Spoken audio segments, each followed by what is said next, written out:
I set the plates down on the table with a quiet clink, the smell of roasted chicken and garlic filling the air. A nice meal. A home-cooked dinner. The kind of thing I thought mattered. The kind of thing I thought meant something. Across from me, Olivia sat scrolling through her phone, her face illuminated by the cool glow of the screen. Not a glance in my direction. Not even the slightest acknowledgement that I was there. I swallowed the frustration building in my throat. Not tonight. Tonight, I wanted to talk. I wanted to bridge the gap that had been growing between us for months, the widening canyon of silence and cold detachment that I had been too exhausted to confront. Olivia, I said, my voice steady but firm. She didn't look up. MHM. I think we need to talk. That got her attention. Her fingers stopped their idle scrolling, and she finally lifted her gaze, her expression flat. About what? I exhaled slowly. Us. A flicker of something, annoyance, maybe, crossed her face. She set her phone down, finally giving me her full attention, but the way she leaned back in her chair told me everything. She wasn't worried. She wasn't even curious. She was bored. What about us? She asked, voice laced with mild irritation. I hesitated for half a second, then pressed forward. I feel like we've been drifting apart. I don't know when it started, but She scoffed, actually scoffed, like I was a child whining about a lost toy. Mark? Seriously?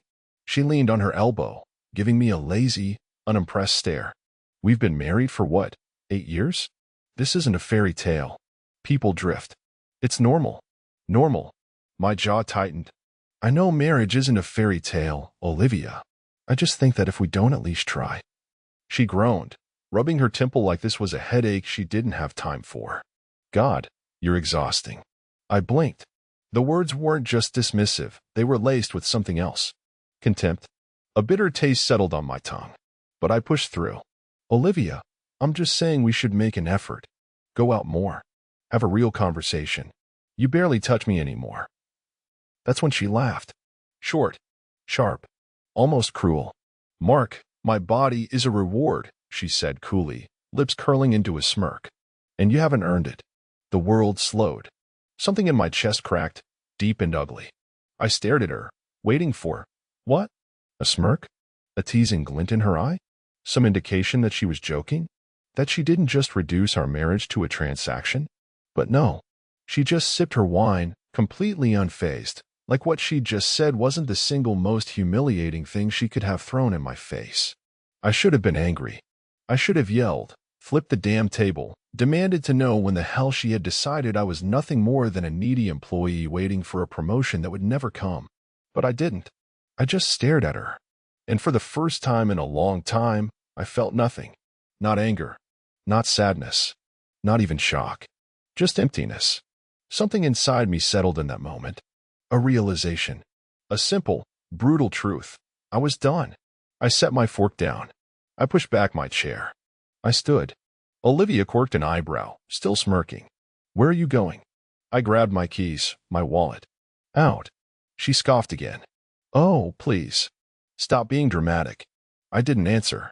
I walked to the door, opened it, and stepped outside. The night air was cold, crisp, refreshing. A strange sort of clarity settled over me, something I hadn't felt in years. Behind me, Olivia's voice carried through the doorway, light, amused, smug. Yeah, okay. Go have your little tantrum. Let's see how long it takes before you come crawling back. I didn't look back. I just walked. The apartment was nothing special. A one-bedroom, barely furnished, with walls so thin I could hear my neighbor's TV blaring at all hours. The kitchen sink dripped. The carpet smelled faintly of cigarette smoke. The bathroom light flickered when I turned it on. And yet, standing there, surrounded by unopened boxes and the silence of my own space, I felt something I hadn't felt in years. Relief. No tension in my shoulders. No carefully measured words. No walking on eggshells around Olivia's moods, wondering what version of her I'd get that day. I dropped my duffel bag on the floor, took a deep breath, and let the weight of my old life start slipping off me. For the first few days, I moved like a man recovering from a coma. I went to work, came home, ate whatever I had in the fridge, then slept. No fights. No passive-aggressive sighs from across the couch. No icy silence after another one of her reminders that I wasn't measuring up. And then, of course, the text started. Olivia, I assume you're done sulking. Let me know when you're ready to be an adult about this. I stared at my phone for a long second before locking the screen and setting it face down. Not my problem anymore. I didn't answer. The next day. Olivia, hope you're enjoying your little vacation. Maybe when you realize how much you've thrown away, you'll actually be willing to talk. Another ignored message. Then, Olivia, you're being childish. I don't have time for this. Then, Olivia, seriously? No response? The old me, the me she trained to apologize just to keep the peace, would have caved by now. Would have texted back, I just need time or let's talk. Would have fallen right back into her orbit. Instead, I put my phone on silent and went to the gym for the first time in years. I walked in stiff, out of practice, looking like a guy who had spent the last decade killing himself at work and killing himself at home just to please a woman who never saw me as an equal. But that first session? It burned. My muscles screamed. My lungs begged for a break. And I welcomed every second of it. The soreness felt real. Tangible. Proof that something inside me was changing. The texts kept coming. Olivia, enjoy your freedom. Let's see how long it lasts. I smirked. It was lasting just fine. I started waking up earlier, pushing myself harder. My suits fit better. My energy was sharper at work. People noticed. Women noticed. For the first time in years, I reconnected with old friends. Man, we thought you died, Greg joked when I met him for a drink. She never let you out of your cage, huh?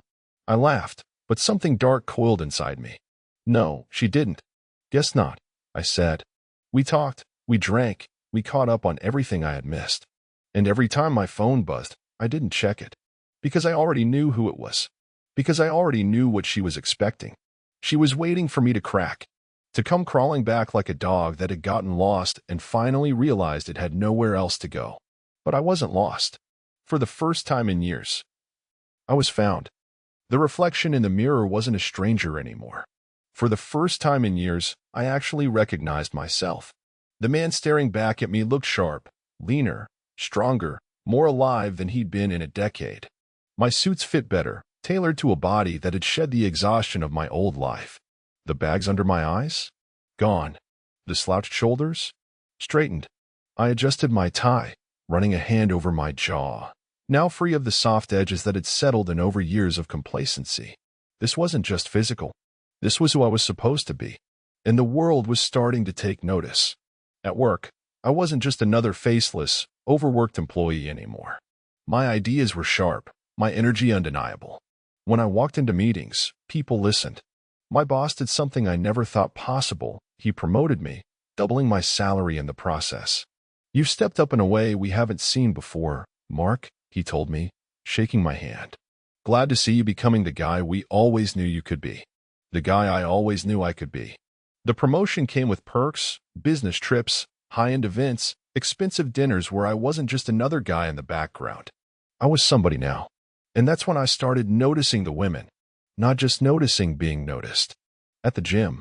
At work. In coffee shops. Women looked at me differently. A lingering glance here. A casual touch there. A smile that lasted just a little too long. It felt foreign. Like I had stepped into another version of reality where I wasn't invisible anymore. And Olivia? She still thought this was temporary. She still thought I was in some kind of rebellious phase. That eventually, I'd come crawling back. Tired of the effort. Tired of trying to be better without her. She believed that, right up until she saw the picture. It was taken at a company event, a sleek, upscale gala, where executives and rising stars mingled over glasses of expensive champagne. I was standing near the center of the frame, mid-laugh, holding a drink. And beside me? A woman. Gorgeous. Confident. Interested. Her hand rested lightly on my arm, her smile warm, her body language undeniable. Someone posted the picture online, tagging me in it. And Olivia saw it. I know because that night, I got my first real text from her in weeks. Not sarcasm. Not mockery. Not cold detachment. Just 3 words. You look good. I stared at the message for a long moment, then locked my phone without responding. Because, for the first time ever, I didn't need her to tell me that. The house was quiet. Too quiet. Olivia sat on the couch, scrolling through her phone out of habit more than interest. The TV was on, some reality show she used to watch with half a brain cell while Mark handled dinner. But now, the silence pressed in. Heavy. Unnatural. She shifted, her eyes flicking toward the empty seat across from her. His seat. The spot where he used to sit, absent-mindedly rubbing the bridge of his nose after a long day at work. Where he used to watch whatever mindless show she picked, not because he cared about it, but because he wanted to be near her. It had been weeks. Weeks. She still thought this would be temporary. That he'd wake up, realize how pointless this was, and come back. That he'd get tired of playing bachelor and admit that he needed her. And yet nothing. She pulled up their old text thread and started typing. I hope you're okay. She stared at the screen for a second, then hit send. No response. She waited an hour. Then 2. Then the whole night. Nothing. She frowned, her fingers hovering over the keyboard again. You don't have to prove anything, Mark. Just come home. Send. Again, nothing. For the first time in years, Olivia felt something unfamiliar creep up her spine. A feeling she wasn't used to. Doubt. She stood, walking into the kitchen, her bare feet making soft sounds against the tile. Everything was clean. The dishes were neatly stacked. The counters were spotless. The fridge was full of groceries she barely touched. Everything was in order. And yet, it all felt wrong. Because it was empty. She caught her reflection in the microwave's glass door, her perfectly styled hair, her carefully chosen loungewear. The image of someone unbothered. Someone in control. And yet, her own eyes betrayed her. Why hasn't he responded? Mark used to jump to fix things. If she was mad, he'd apologize. If she was cold, he'd warm her back up. If she pushed, he'd pull himself back into her orbit. But now, he was just gone. She pulled up his Instagram, scrolling through the last few pictures he'd been tagged in.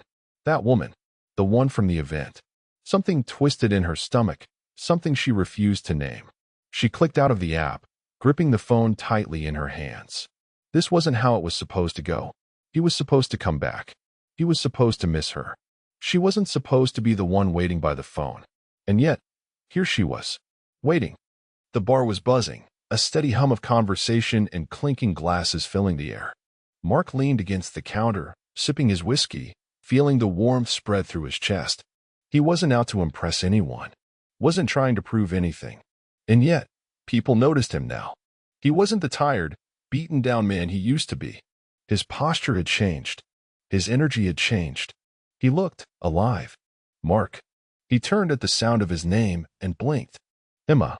She stood there, eyes wide with recognition, a slow smile creeping across her lips. Emma had been an old friend, someone he had always enjoyed talking to, before Olivia had systematically distanced him from anyone who wasn't useful to her. Wow, she breathed, giving him a once-over. You look different. Mark chuckled, setting his drink down. That a good different or a bad different? She tilted her head, pretending to consider. Definitely good. Very. Unexpected. They grabbed a table, falling into easy conversation.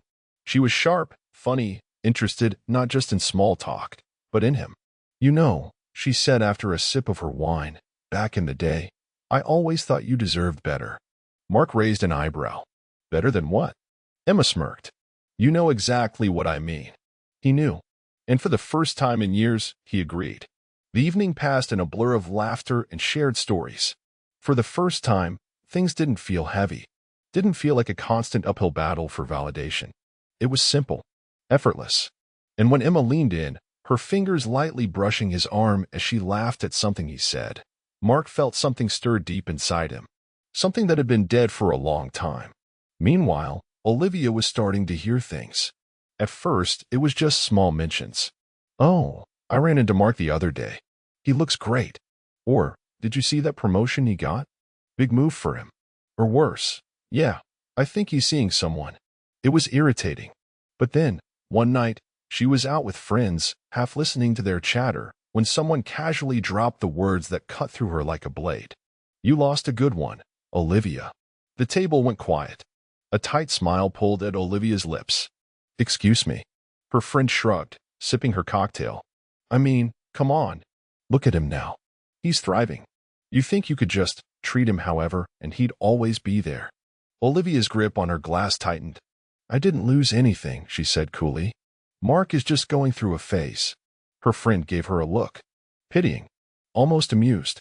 Right, she said. A phase. And just like that, the conversation moved on. But Olivia didn't. She sat there, staring at her untouched drink, replaying the words over and over. You lost a good one. For the first time, an uneasy thought settled deep in her gut.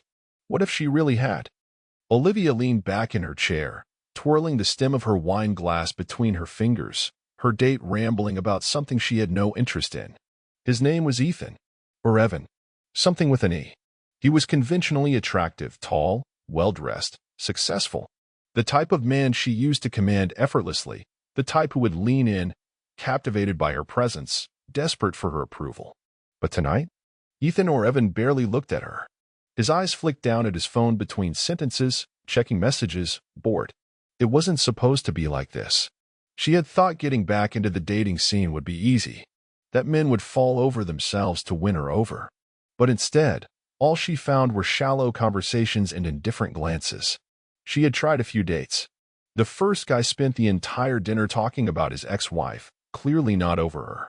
The second one had been charming, right up until he made it clear that all he wanted was a one-night stand. And then there was Ethan or Evan, who had seemed promising at first, but now sat across from her, distracted, distant, treating her like an option instead of a prize. She hated it. She missed control. She missed being the one men chased. But most of all, she missed Mark. Not in the desperate, passionate way of romance movies. No, it was more insidious than that. It was the realization that he had been the glue in her life. That his steady, unwavering patience had allowed her to be as difficult as she wanted, knowing he would always be there. She had spent years pushing him away, never fearing he'd actually go. Now, he was gone. And for the first time, she understood what that meant. She took a slow sip of wine, forcing herself to focus back on the present. But then, her phone buzzed. A message from one of her friends. Saw Mark today. Thought you'd want to know. Her heart leaped. Mark. She casually clicked on the image attached, expecting to see him looking stressed, tired, missing her. Instead, she froze. The photo showed Mark at a restaurant patio, sitting across from a woman. Not just any woman. A beautiful woman. The kind that turned heads. Confident. Poised. The kind of woman Olivia used to look down on as competition. And Mark? He was smiling. Not just smiling, laughing. A deep, relaxed laugh. The kind she hadn't seen from him in years. The kind she used to be the reason for. A strange, twisting feeling clenched in her stomach. She gripped her phone tighter, her pulse pounding in her ears. Ethan or Evan said something. She didn't hear a word, because for the first time, she truly understood. Mark wasn't suffering. Mark wasn't waiting. Mark had moved on. And for the first time in her life, Olivia felt something she never thought she'd feel. Irrelevant. Olivia sat on the edge of her bed, staring at her phone like it held the key to undoing everything. The picture of Mark with her was burned into her mind. The way he smiled. The way he looked at that woman like she was the most effortless thing in the world. She had to fix this. She had to pull him back. Her fingers hovered over the screen before she took a breath and pressed call. The line rang. Once. Twice. 3 times. She almost thought he wouldn't answer. Then, his voice, steady, detached, different. Olivia. Just her name. No warmth. No irritation. Just neutrality. It sent a cold shiver down her spine. She had rehearsed this call. She had planned to sound soft, unaffected, like she wasn't desperate. But her voice betrayed her. We need to talk. Silence. A long, heavy pause that stretched on just long enough to make her chest tighten. Then, about what? Not what's wrong. Not are you okay? Not even why are you calling me? Just cold indifference. Something clenched in her stomach. She forced out a small laugh. Fake, forced, weak. Come on, Mark. We don't have to be strangers. Let's meet for coffee. Another pause. No. A single word. Simple. Dismissive. Like she was an inconvenience. The panic started creeping in. She straightened, gripping the phone harder. Mark, I have to go, Olivia. Her throat went dry. This wasn't how it was supposed to go. She was supposed to sound in control. She was supposed to lead the conversation. But Mark was the one hanging up first. And as the line went dead, she stared at her screen, realizing something truly terrifying for the first time. She had no power here anymore. The house was suffocating. Olivia sat on the couch, arms wrapped around her knees, staring at nothing. The TV was on, but she wasn't watching. Her phone was next to her, but she wasn't checking it. Because what was the point? Mark wasn't going to call. Mark wasn't going to text. Mark wasn't coming back. For the first time, she wasn't just mad at him for leaving. She wasn't just frustrated that he was ignoring her. She was afraid. Because now, she saw it clearly, the slow unraveling of everything. And the worst part? She had done it to herself. She squeezed her eyes shut, but the memories came anyway. Mark, sitting at the kitchen table late at night, rubbing his temples while she vented about her job. She had never asked about his day, never noticed when he looked just as exhausted as she felt. He had always listened, always cared, always been there. And what had she done? Dismissed him, ignored him, expected him to be solid no matter how much she chipped away at him. Mark waiting for her after work, excited to take her to a restaurant he had booked weeks in advance. She had rolled her eyes. "I'm too tired, Mark. Can we not?" He had smiled anyway. Said, "Of course, Liv." Pretended it didn't matter. It had mattered. Mark coming home from a brutal workday, his face drawn, his shoulders tight. And her response? A sarcastic remark. A complaint about the dishes. A reminder of how he wasn't doing enough instead of acknowledging everything he did. It wasn't one moment. It was years of them. Years of her pushing, knowing he'd always pull back. Years of her treating him like an accessory to her life instead of a man who had given her everything. She had thought she was untouchable, that Mark would always be there, no matter how little she gave in return. She had been so wrong, because now he was gone. Not angry, not bitter, just done. And now, Olivia sat alone in a house that suddenly felt too big, too quiet, too cold. For the first time in her life, she wasn't just regretting a fight. She was regretting losing the only person who had ever truly loved her. It was raining. Olivia hadn't planned for that. She had imagined this moment over and over. The moment where she would see Mark again, face to face. Where she would fix things.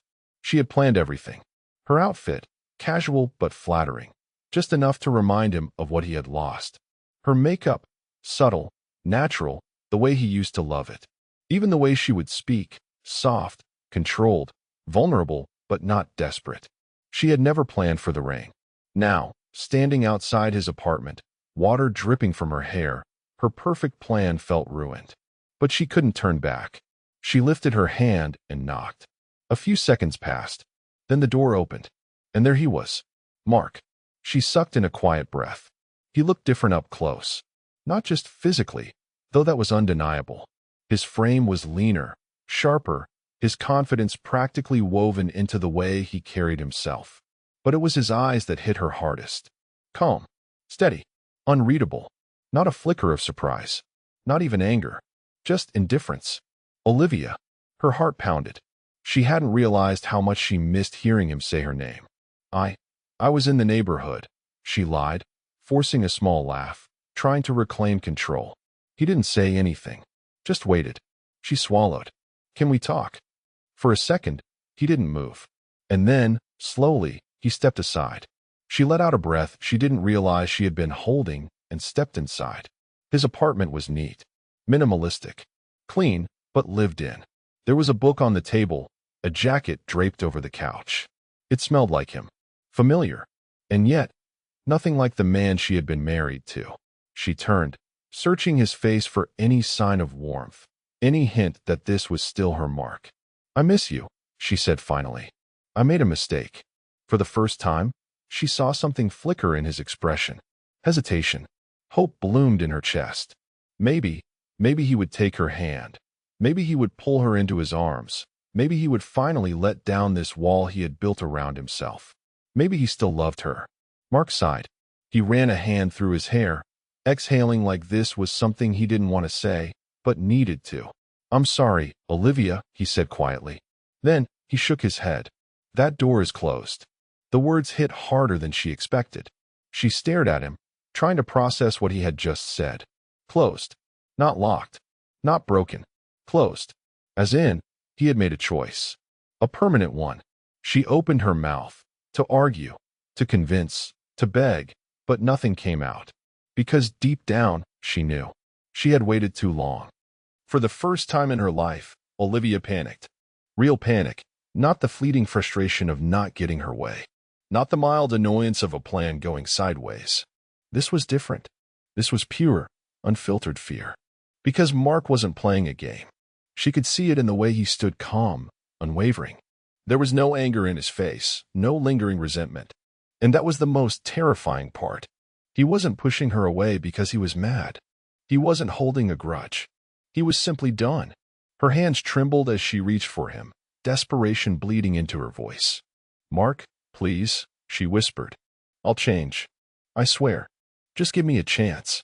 His expression softened for a fraction of a second. Not with hope, not with reconsideration, but with pity. "I begged for your love for years, Olivia." His voice was steady, controlled. Final. "I won't beg anymore." The air in the room shifted. Something inside her cracked. This was the moment she had always thought would never come. Mark had always been the one who held on. No matter how cold she was, no matter how many times she dismissed him, ignored his needs, left him waiting in the shadows of her life. He had always been there. And now? He was walking away without a second thought. She felt her knees go weak. "Mark, don't do this," she pleaded, her voice small, fragile, nothing like the woman she had once been. But he didn't waver, didn't reach for her, didn't give her anything. He just stood there, hands in his pockets, watching her with a quiet sort of sadness. Not because he missed her, not because he wanted her back, but because he knew exactly what she was feeling. He had felt it for years. And now, for the first time, Olivia was the one left standing in the emptiness. The cafe was busy, filled with the hum of conversation, the clinking of cups, and the low murmur of music playing in the background. Olivia sat at a small table near the window, stirring a coffee she wasn't drinking, pretending she wasn't waiting. She had heard from a mutual friend that Mark sometimes came here. She told herself it was coincidence, that she was just stopping by for a coffee. But deep down, she knew the truth. She needed to see him. Not to talk, not to beg, just to be seen. Because some part of her still believed that there was a thread left, something connecting them. That if she just looked at him, if she made eye contact, he'd remember. He'd remember everything. And then, there he was, walking in, moving with the same quiet confidence that had once been hers to control. And he wasn't alone. She felt it like a physical blow. The woman beside him was effortlessly beautiful, laughing at something he said. She leaned into him just slightly, casual, intimate, natural. It was the kind of body language that only came from two people who knew each other well, who cared for each other, who belonged together. Olivia's breath hitched as Mark walked closer. This was it. He'd see her. He'd pause. He'd acknowledge that she still mattered. Her fingers curled around the coffee cup, waiting, waiting. But Mark didn't stop. He didn't pause. He didn't even glance in her direction. He walked right past her, without a flicker of recognition, as if she was just another face in the crowd, as if she had never meant anything at all. The air felt too thick. Her chest tightened. She turned slightly, watching him as he pulled out a chair for the woman, as he smiled, as he sat down and gave her his full attention, the way he used to do for Olivia. And that was when she truly understood. Her punishment wasn't anger. It wasn't revenge. It was this, being forgotten. The house was silent. Olivia sat on the couch, staring at nothing, the dim glow of the lamp casting long shadows against the walls. The same walls that had once echoed with his voice, his footsteps, his quiet laughter when she had said something that made him shake his head. But now, there was nothing. Just emptiness. The wine glass on the coffee table was still half full. She had poured it hours ago, hoping it would dull the thoughts clawing at the edges of her mind. But it hadn't. Nothing had. She leaned back, her gaze drifting to the framed wedding photo on the mantel, the last relic of a life that no longer existed. She had been so certain back then. Certain that Mark would always be hers. Certain that no matter how much she pushed him away, he would always pull himself back. She had been so wrong. The world outside moved on without her. People went to work, fell in love, made mistakes, built new lives. And Mark? Mark had stepped into that world. Without her. She imagined him now somewhere else, with someone else. laughing, happy, living the life she never let him have. Not out of spite, not out of revenge, just because he finally could. She should have cried, but no tears came, because crying meant hope. Crying meant there was still something to fight for. And there wasn't. Not anymore. She had lost him. Not in some grand, dramatic way. Not with a screaming fight or a final cruel goodbye, but in the quiet, devastating truth that she had never truly had him at all. And now, she never would again. Somewhere across the city, Mark stood outside, watching the sun dip below the skyline. He took a deep breath, the cool air filling his lungs. This was his life now. He had no anger left, no resentment, no lingering ache for what once was. Just freedom. A woman's voice called his name, warm, inviting, full of possibility.